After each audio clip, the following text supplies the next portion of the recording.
Like the biggest thrill I get is like comments like that. The biggest thrill I get is like when I go on and watch Lerone and Lewis on like doing interviews and like holding the room and like owning the room, and I'm like, well, this to me is like the biggest reward ever, because I know how far we've come and how far they've come from being who they are now, from who they were. Some man, they wanna chat shit till I knock 'em ain't like I'm Jack Shaw. Rolls hat, rolls back, my flow sharp like a hacksaw. Welcome to the next episode of the Tanked Up podcast. We've got one of the UK and Europe's best and most successful coaches on today, Mr. Carl Prince from Manchester top team. Thanks for coming on, Carl. How are you doing, buddy? Very well, thank you. Cheers for the invite, boys. A pleasure and privilege to be here, yeah. I got lots of things I want to ask about, because obviously we've known each other a long, long time. We've been on the circuit a long time. You know, sometimes people see the success of the team and they're not really that familiar with the coaching side and who's produced these fighters. So tell us a little bit about yourself. How did you start your martial arts career, and how did you transfer then down the line to becoming one of the top coaches in the business?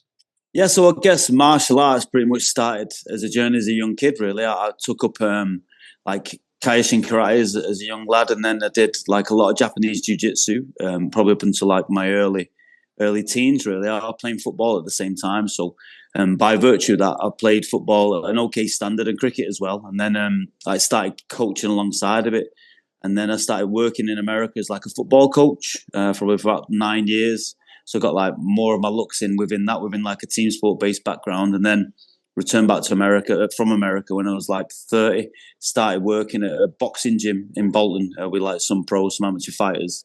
And then like started straight away at Carl Tanswell's gym in America. I trained like with a guy called Steve Blackman. We used to be in the WWE, and because it was quite in its infancy then. I was in like Pennsylvania and started training with a guy called Don Chaffee, and then went up with the guys of MMA, Mike Constantino. Ended up at Henzo's every Friday with the boys for a short while, and then yeah, came back 2011 and started working earnest, and I had a fight under Carl Tanswell, and then quickly like moved on to like the coaching stuff, really, because my age is not on my side, as it still isn't to this day. But yeah, that's how it all began. So when you started fighting under Carl, is it that, and then you started doing some coaching? That was your first gig, was it? Was like assistant coach with Carl? Because for anybody watching, Carl is one of the pioneers of jiu-jitsu and MMA in the UK, and sadly we lost him a few years ago. But at what point then did you branch off and start the Manchester top team? Yeah, so I would loosely say I was like, no one was Carl's assistant if you knew him very well. Yeah, of course. Yeah, Carl was always like the man, really, and like I learned so much from him.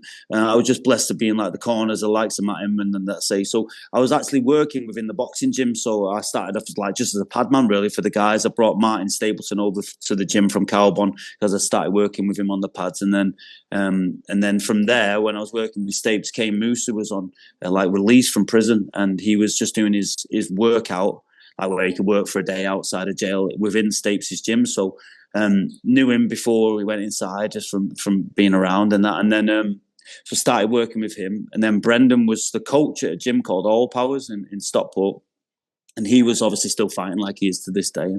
But he had like a good team of young fighters, had an event called Ice FC. So I was very familiar with him. I did a show with Tom Blackledge just as I was still training, really. And then, so started working with Kane, and then Brendan was like approached me to help him out when he was going away to Thailand to do his camps. And so I walked in on the gym, and there was like a small amount of people. Lewis Mcgrillen was there, 14 years old, and Lerone Murphy, who had just turned pro at that time. He was like 23. He'd had one fight, and then Brendan like went away for a significant amount of time, probably about 3 months, and in that time they just couldn't get rid of me from there. So it started off in All Powers, and then like just before COVID, moved to America a little bit, did some coaching over there, and then when I came back, we just opened Manchester top team like 2019. And that's gone on to become like one of the powerhouses of UK MMA, hasn't it? And I'm not just saying that because we made it. The success you've seen, right from the amateur ranks right up to the highest level. How many guys have we got competing under you at the moment? 120. 120. That's some numbers. Yeah. So we basically.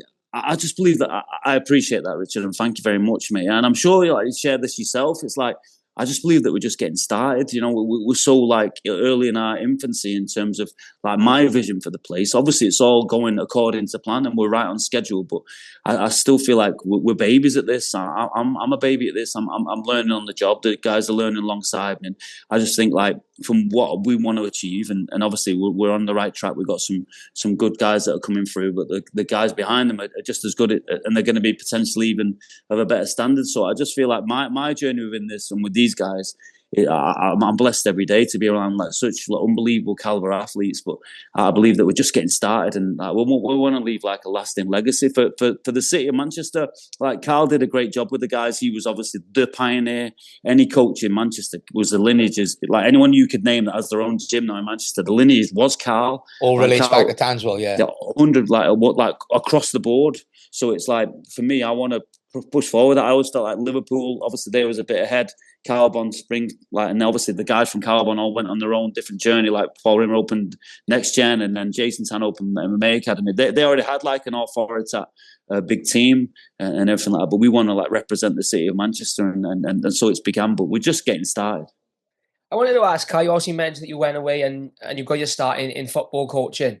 Mm-hmm. How much of that do you think transcends or transports to being an MMA coach? Because obviously I've seen a couple of your videos and stuff on Instagram of you talking to the guys and coaching the guys, and he's always very similar. He always say he likes to run the gym, kind of like how Alex, like a football academy, the football academy back in the day. Bringing the youngsters through to the academy, then the academy through to the first team, and it translates a little bit to MMA because like with us, you've got headshot kids, and then you translate them through to the men's amateur team, and then before you know it, they're fighting for amateur titles. They're IMAF and onto the pro. So how much of the football coaching philosophy did you and do you still bring to the MMA side that might be a little bit different to what your average MMA coach might look at? I genuinely believe it gives me a little bit of a different advantage because I'm so used to dealing with like different personality types, a big team. Obviously now we've got a big squad of people, and like everybody wants to be spoken to differently. Man management side of it is something that I revel in, and as much as I'm a big Manchester City fan, I emulate a lot of the stuff that Alex Ferguson did. He wasn't like me, where he was on the pitch like training the guys every day. I'd like a Brian Kidd doing that, etc. He was like not a tracksuit manager per se, but what he was so good at. So excellent. I even watched the letter that he wrote to Eric Cantona after he retired about coming around my house for a cup of tea. Just that personal approach. And I try to I believe that my job ultimately is obviously to improve these guys as fighters, improve these guys as athletes. But like yourself, some of these guys don't come from the greatest of backgrounds. So it's like for me, my most important job is to show them I really genuinely invested in them as people and I really care about them. And I think I get that from the team sport and the team element side of it. That side of it, most of all, like the compassion, the empathy for people's situations, and like the understanding that we're not just in this for the good times. Like there's going to be bad times within this sport as well. So we're there throughout it, and they know that they can knock on my door. They've not got somewhere to stay, anything like that. That my door's always open to these guys, and I think I get that from a team sport in America. I dealt with so many different individuals. I worked in women's soccer and everything like that. So like dealing with that side of it as well, like because obviously we've got some female athletes and their needs, their circumstances being a little bit different. So yeah, in terms of that side of it, the compassion side, yes. In terms of organising practice and the way to break down things on like a real world level, I've got like quite a lot of different life experiences. So I try to speak to people in their language because I believe there's like quite a lot of technical coaches that like understand the sport, understand like the technique side of it, but to be able to break that down in real world situations and speak to people on different levels, and like you said, the young kids coming through, they want to be spoken in a different way. Their language is different to ours,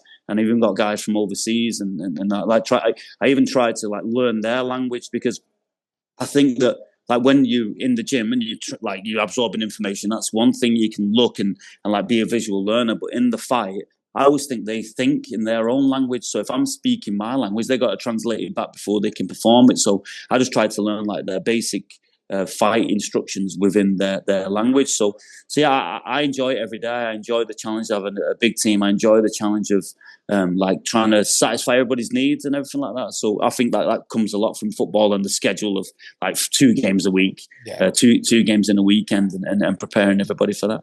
And how do you manage, obviously, having 120 competitors? I can imagine the classes and the mats are right. I can't imagine you can get everybody on the mat at the same time. I can't imagine, because obviously the divide your attention amongst 120 Yeah. people would be tough. Obviously, you've got a range of guys from amateur all the way through to the top level in UFC and PFL. How do you manage that, having such a big squad, and how do you kind of make sure everyone is sort of catered for properly then, rather than sort of, you know, some guys kind of blend into the background? Yeah, I sit at home like thinking about it every day. To be fair, I'm pretty fortunate in the fact that I don't actually teach the evening classes anymore. I just teach like the competition guys.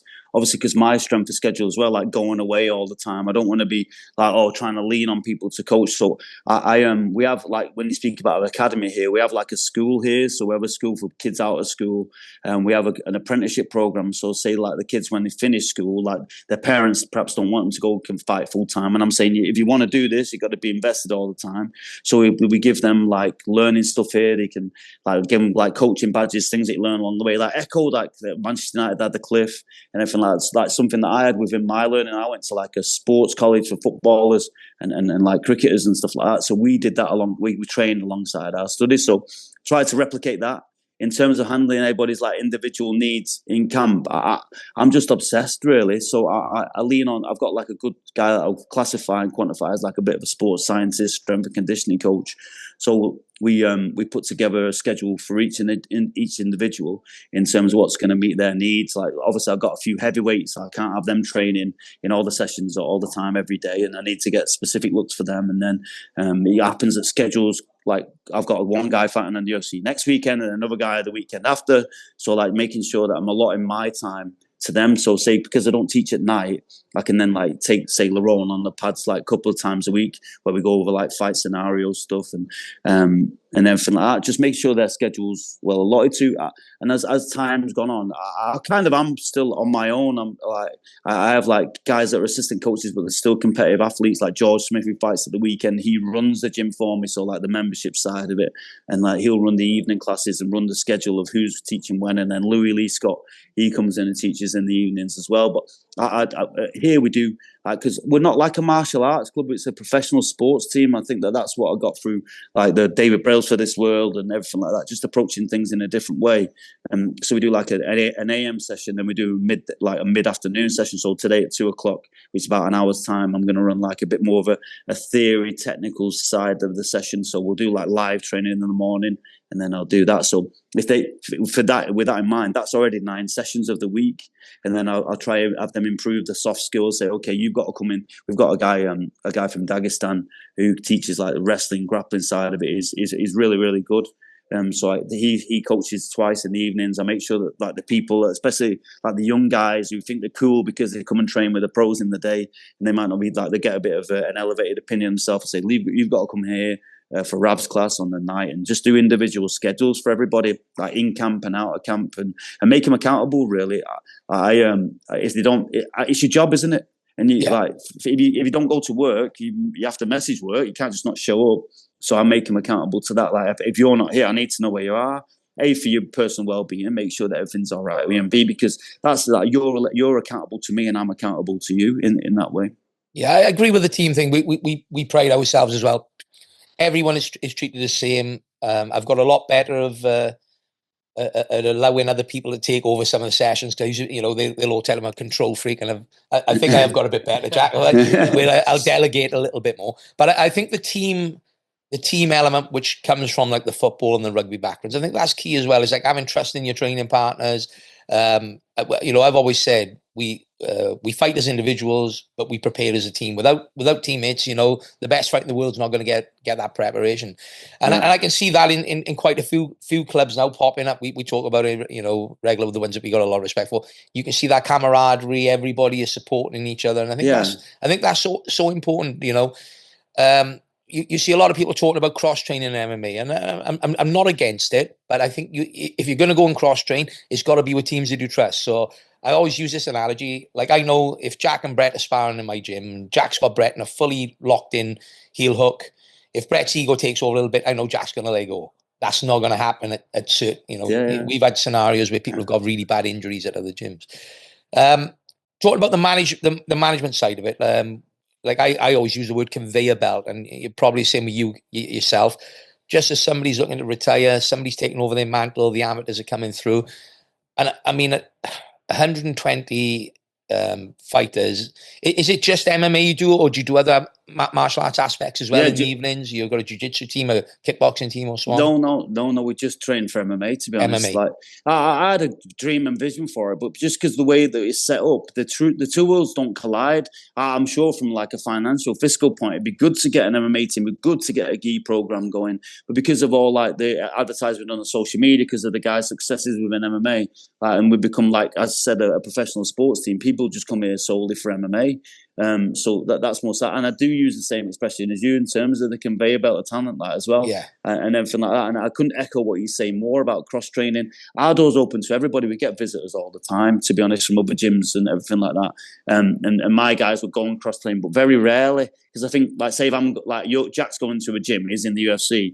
Guys are like, whoa, I've got a guy in the UFC, and I've tapped him. This how many times I got him, and I just think there can't be that. I'll be honest with you, I've got like an African guy who fights next week called the T, but he's a bit of a destroyer. He carries so much power. I gotta like keep him on. Like for me, it's like a white knuckle ride on a Tuesday, because we're all friends. Like you said, you're winning together. But he's beginning to get it. But he doesn't understand like the power that he carries and things like. Hopefully, he gets a bonus, and I can start bringing sparring partners in. Do you know what makes sense? So like, because you don't want to like take that away from people at the same time. That competitive edge, that first for like, do you understand? But I've got to harness it, channel it, because like then you can become like forcing your shots and stuff like that. Anyway, that's probably a different point. But like, and just like enjoying like the composure in there. So yeah, I think that in terms of cross training, in terms of everything like that, it's good if you've not got it in the gym. But now, because we were with Lerone, he was obviously leading the charge with us. There was moments when we had to go outside the gym to get him good work. But now, like because of the guy coming on in the background, we've got some great work for him here. Like this whole camp, he's not had to go out and spar anywhere else or anything like that. It's the first time for quite a while that's occurred. So we've honestly like we benefit to these guys, and like they're learning every time they're in there with him as well. Oh, yeah, to touch on Lerone, he's obviously main eventing now is the 5th of April against Josh Emmett. Yeah. And I feel like Lerone's one of them guys where, you know, I think a lot of the time he's get these tough matchup and everyone's kind of like, oh, you know, he's going to struggle with this one, and then he pulls it off. You know, the Barboza fight. Yeah. People were talking about stylistically, he's not a good fight for him, and then he dominates Barboza. Same with the Ige fight. Obviously, Josh Emmett, one of the most explosive strikers, the biggest punchers in featherweight history. Firstly, what's your thoughts on the matchup? And also, could you talk a bit about Lerone? Like you said, you picked up with him after his first pro fight. Yeah. How sort of early on did you see the natural talent he had? And talk about his, you know, because he's been a little bit up and down with it. He's had a lot of, he's had a mental ride, hasn't he, with his accidents, his injuries and stuff. And he's kind of been like a slow builder. And now he's there, you know, knocking on the door of the top 5. But yeah, what are your initial thoughts on the matchup when you were offered it against someone like Josh Emmett? Well, just like yourself, Jack, like because we want us. Lerone's like a different person, okay, and he could go out there and call people out and make himself a big thing on social media, but that's not his organic self. So he's chose to be his organic self, and by virtue of that, he's had a tough road, hasn't he? And we're actually thankful for that, because we've had some good tests along the way and everything like that, and another good test with Josh Emmett. It's the type of fight that gets you out of the bed every morning, isn't it? You have to understand, like even with the fight in Tapori, like he hurt Tapori in the 5th round. He got dominated for 4 rounds, and he's just got that one punch switch, hasn't he? That he truly believes that he just has to land once. Obviously, like similar to McGrillin always in some ways. It's like he believes that he's going to swing hard, he's going to throw hard, he's going to set his feet and throw over and right, left hook, or in the opposite way, and just trust that if one of them touches you, then that's a fight in sequence. So we asked for the fight. We asked for the fight because we knew what it would come with Lerone. Like he's had some great results, but he's not even shown. Honestly, I don't know that you know this yourselves. He's not even shown, like I'd say, 50% of what he's really capable of when he hits that flow state and when he can flow around. Probably round 3, 4, 5 against Barboza, he kind of scratched the surface of it. But outside of that, like sometimes he's such a perfectionist, and this is our feedback that we've worked on this camp. He's so focused on it being perfect. Sometimes that can afford you to be tight. The first round with Ige was a good example of that. Like Ige, quite a similar fighter to him in many ways. Like obviously more of a problem with the left hook than the other side. So like. Yeah, just getting him to like enjoy the process as well. Like enjoy the process, enjoy everything we're going to work on, and like trusting his training, trusting his intuition. He's got such a good eye, like a terrific eye for fighting, but a terrific eye in there and everything like that. So if he just can like get himself to the good state where he's where he's really balanced and controlled in there. I know what he's capable of. I truly believe in his level. I believe that he's above and beyond a lot of the featherweights which now is a wide open division. So Josh Emmett, when we signed up to the UFC, these are the fights that you look to get, isn't it? So I'm really excited for the contest. We know what we're going into. There's loads of tape out on there. He's 40 years old. I'm sure he's evolving, but we're pretty aware that what he's going to come with.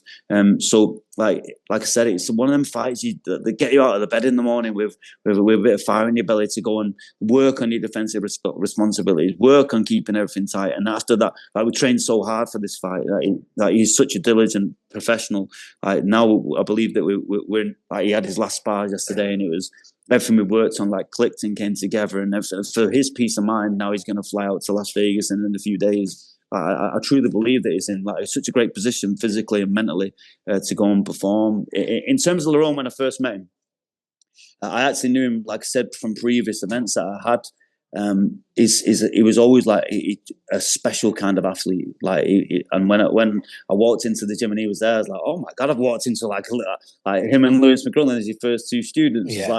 I've walked in on something here. I've happened upon something, and like what Lerone does for me, because he's 100% in, he makes me 100% accountable. So I have to, if I'm 99% in, he's not interested.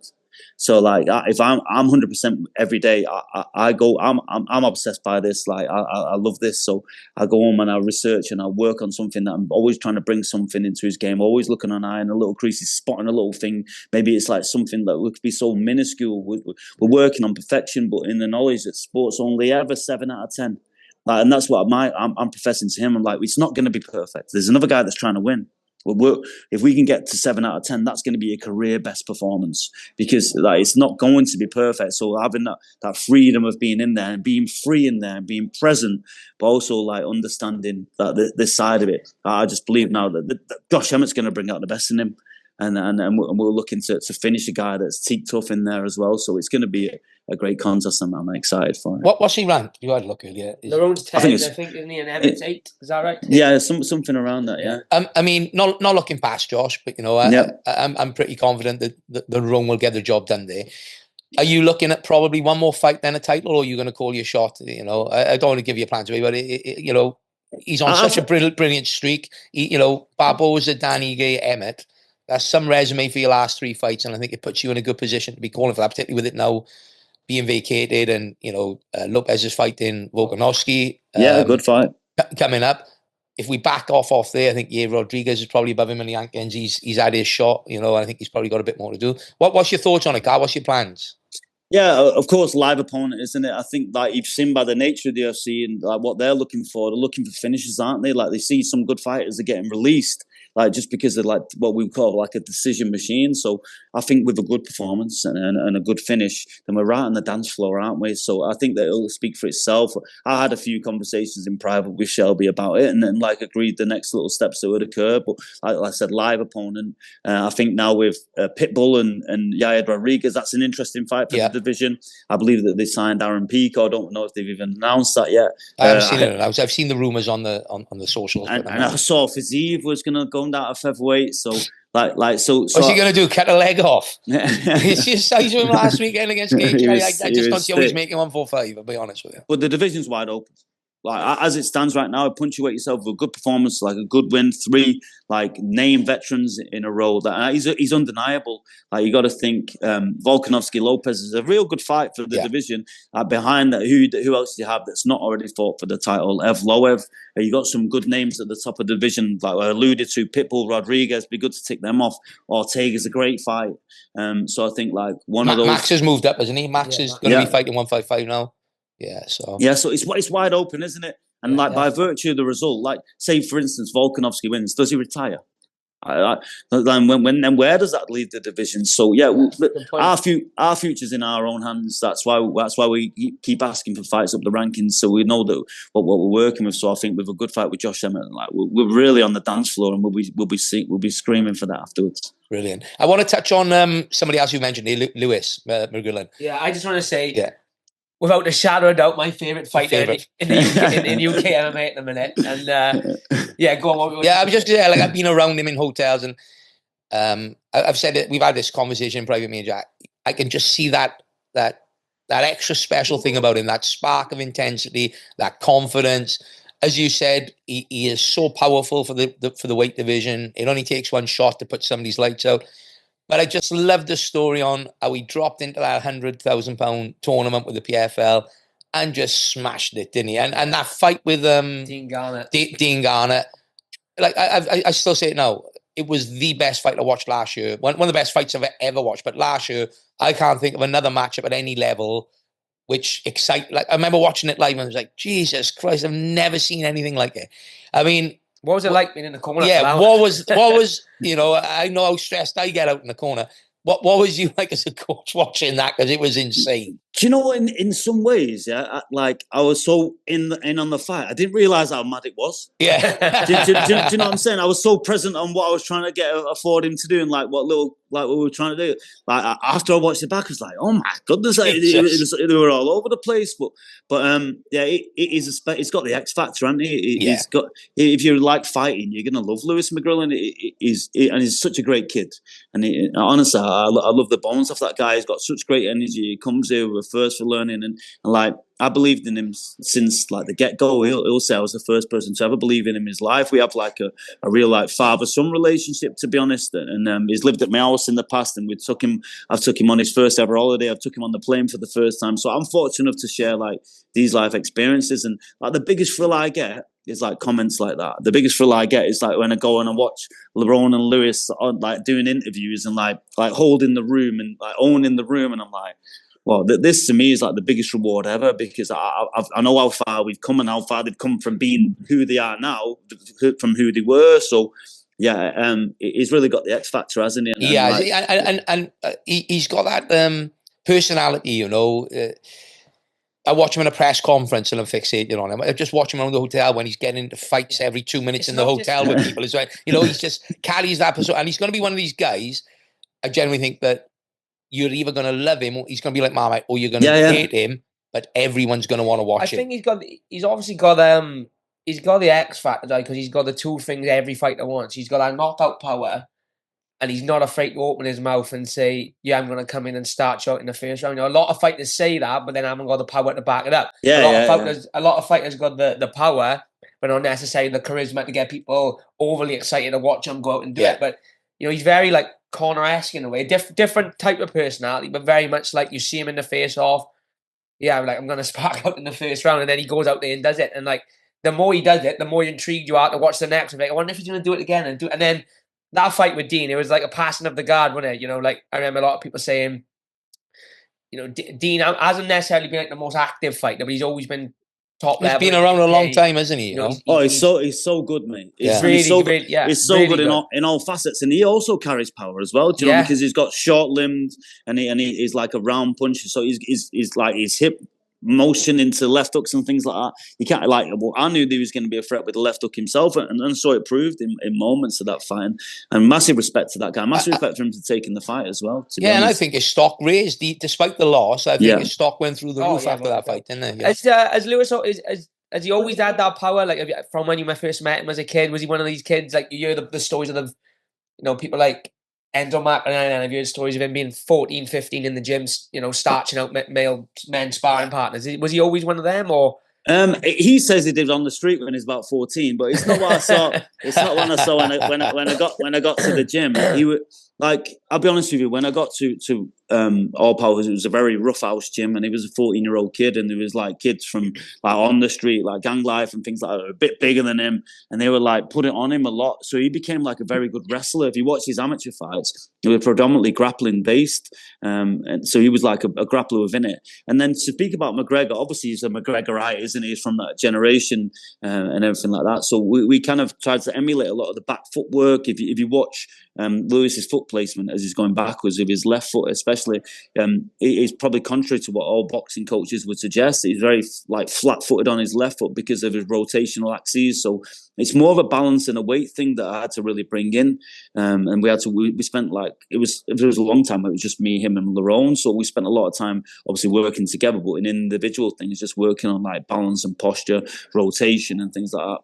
So I'll give him a lot of credit for like investing in that, and like once okay, he might be a wrestler, but once you put your hands on him, you do that to him, then you become that. But the first fight that really came to pass was like he fought a guy called Charlie Falco from Jack Mason's gym. Yeah, no, Charlie's come up and trained us, hasn't he, Charlie? In his second pro fight, and every time he hit him, it hurt him, and then he started believing in his power, like sitting down on his punches a little bit more. And then, sadly, leading up to the Wesley Meyer fight, just came a bit over reliant on that. But that was like the best thing that could have happened to us, and that was my talk to him in the dressing room afterwards. Like I would suggest that was probably like my lowest, but obviously what came after that was better. He became better by virtue. Like, you can't just rely on this. You got to work on all facets of your game, close the gaps, close these little holes within the game. Because if all people have got to deal with is the left hook, then they're going to be easy to read in. What's next for him? We're just about to sign a new contract. We've been in like long negotiations with him, really, because by virtue of what you said and what everybody says, I know what we've got here. So with the PFL. Yeah. So we're going to sign a new contract with them, like on good money, because I knew what we've got. So I held my ground. I was like, listen, we know what we've got here. Like, we're in a world where there's not many stars emerging in MMA, whether that be the PFL or the UFC. And I know that we have here, so it needs to be the right deal for him. There was an option for him to go in the global tournament this year, but we're just going to do a few showcase bouts this year. He's only 24 years old. So sadly, there was a couple of fighters in there that I really wanted him to fight this year, like Jake Hadley, Kieran Clark, who've both gone into the global tournament. No, he's going to fight on May the 10th in Belfast. So he's staying at bantamweight now. Yeah. Right. Want to touch now as well. Everybody's seen this Global Fight League. You've been an active part of building that brand. You yourself and Luke Barnett are going to be coaches for Team UK. Give us a little bit about how did that come about? How did that opportunity arise? Did they approach you? Did you approach them? And when did you first hear about it? And what's your thoughts on how this is going to pan out this year? Because I've had an email this morning, and not a lot of it say, but the date has been set now in May. The promotions license has been granted in California, which is brilliant news for everybody. Just tell us a little bit about how you think this journey is going to be before people start watching the events unfold. Yeah, so I started, basically, I spoke to a guy called Darren Owen about 4 years ago, and he had the option with this I think it was called the World Fight League at that time. I met him through Frank Mir in Vegas, like a Canadian guy who was like a friend of Frank's friend. And then like just stayed in contact with the guy over a couple of years. And then he contacted me about, I'd say probably like 12 months ago now, saying he's got the funding for it. He's going to go ahead this year and he needs some help recruiting fighters. So I spent like 6 months really just going through a little black book of everybody and recruited probably about 100 guys that went on and got contracts on various teams and everything like that. So I think obviously when it's something that's an animal that's this big, you're going to hit like little speed bumps along the way. And these first two events are in like the two most difficult places to get commissioned as well. Yeah. So to do a show in California and then to do a show in New York as your first two events, it's obviously brought a few little challenges along the way. And then they've just secured a TV deal in Brazil. I think they're just about to secure a big rights in America with one of like the online subscription people that's going to be massive for them. So like there's always been a lot of question marks and there's still some remain, to be honest, because there's like a lot of moving parts go into this, especially when you're going something on such magnitude with signing like 120 of like the most premier fighters that are outside the UFC and free agency. It's going to present some challenges, but everything I hear is always positive. Obviously, I knew he'd been approved by the California Commission last week. Now he's announced that to the fighters. I'm not sure if the date's set, whether it's the 11th or 2 weeks after, it's on the 24th, 25th. But I know that the date's set in stone. It's going to be May in Los Angeles on the first event, and they're going to be 50. They're basically going to be like 3 events, so like a matinee Saturday and a normal Saturday evening show, and then a Sunday event. And I thought it'd be like saying London versus Sao Paulo on one event, but I think like they're going to be spread across like the 3 events. So when you say that spread across the 3 events, so it'd be like London against Sao Paulo in the matinee show, maybe Dubai against Brazil, or is it going to be the same 2 teams on every show? Say for instance, it's London versus New York on the first event. Yeah. It'll be like 3 of the fights on the matinee, 3 of the fights on the evening, and then 4 of the fights. So it's all spread, like all the talent spread across the 3 events itself. Will they be doing some super fights on top there as well? This not he's smiling, I'm guessing that's a yeah, is it? On top of the team v team events. Yeah, I think to like pique interest is like some certain like big celebrities that are interested in doing just one fight, say from the world of boxing, say from the world of entertainment. And I think obviously because they're trying to move a needle, I think like this year, as much as like there's some valid fights on it, this year is really to prepare for like an even bigger season in 2026. Build the brand and get everybody familiar with the name, and then 2026 we should see something really special. You think? Yeah, so to like cross-pollinate, get eyes from other spheres and everything like that. With like 2026, you're going to see more franchises. I think a lot of them already been like agreed, like more cities involved, and people like big names that are already in charge of like sports franchises within other realms have come over and want to buy something over that. So like I said, it all sounds positive. So we're looking forward to getting the wheels. We're looking forward to it. It'd be interesting to see how does it work in Carl, you being the coach of Team UK? So does that mean every time there's a Team UK fight on a card, that mean you need to be there? Have you got to be in the corner, or is it a case of you're there if you need it? How does it work with the old coaching and the management? Yeah, the latter side of it, like in case I'm needed, like if they want me, I don't know that it's like that I have to be in the corner. Obviously, everyone's got their own teams. No, not everyone's like from Team London's going to come train over in Manchester. My job was to always have the door open for that. So anybody that wanted to come and train with us, that they obviously could. I've got one girl from Poland that's going to come over and things like that. I've got a few of my athletes on the team, so obviously I'll be in their corners. But if people have one corner and they need somebody else in there, I will be on hand to do that. I think obviously, but because of copying the franchise model from American sports, everyone has a head coach. So I think it's more so like to replicate that side of it. Obviously, the other names in it are much superior to mine, so it's good to be in such company. Yeah, you're in good company there. Some big names, isn't it? Some big names. So GFL. May we will see the first. What about viewing it in the UK? Are they in the middle of like agreeing something for that so that the UK fans can watch that live? Yes, if the deal that I know that goes to pass, it will be available worldwide via virtue of this provider and things like that. And most people have it in the homes anyway. That's pretty much all I could say on that. Yeah. Right. Well, thanks, mate, for taking time to speak with us today. Fingers crossed you get the results you want now with Lerone. We're all supporting him. It's great to see a British gym with a British coach that has taken it from grassroots level to the level where you are. That's what we pride ourselves on as well, is that we didn't feel that we needed to be going sending fighters off to American top team or Jackson's all the time. I think that, we're fortunate. We've got a group of fighters where if you're 70 kilogram below, we don't need to be cross-training. We've got an abundance of talent. It's a little bit more difficult for Oban, isn't it? Like, we encourage Oban to go traveling because he's bigger than any of the other guys we got. Yeah. And it's the same with you guys. But it's great to see good things happening to good people. And, I've known you a long time, and I wish you nothing but the best, mate, with it, And tell McGrizzler, one of my goals for 2025 is to watch him live. So tell him to get a fight booked in the UK so we can...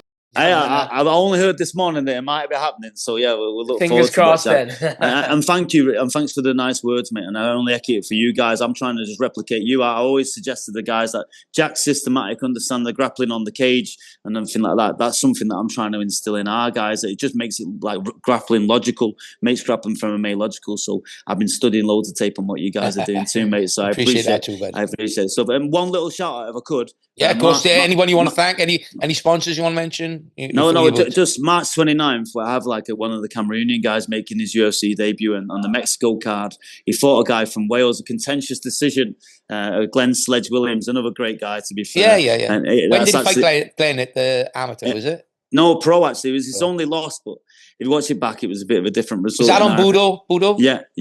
Right, I remember the fight. So he's going to have his UFC debut next Saturday. So obviously there's a show in London that I don't get to go to. I get to go to Mexico and straight from Mexico to Las Vegas. So a busy few weeks for the team. But look out for this guy, Tibra Bega-Gautier. Like, honestly, like such a serious talent, 22 years old. So like we've got like a myriad of crazy big events coming through. So thanks for everything, boys. All the best. No, thanks for taking time to speak with us, Carl, and I'll obviously see you soon, mate. Look forward to it, mate. We'll have a proper catch up, maybe even a beer. We'll have a look. Yeah, let's do it, mate. All the best, buddy. Catch you soon, pal.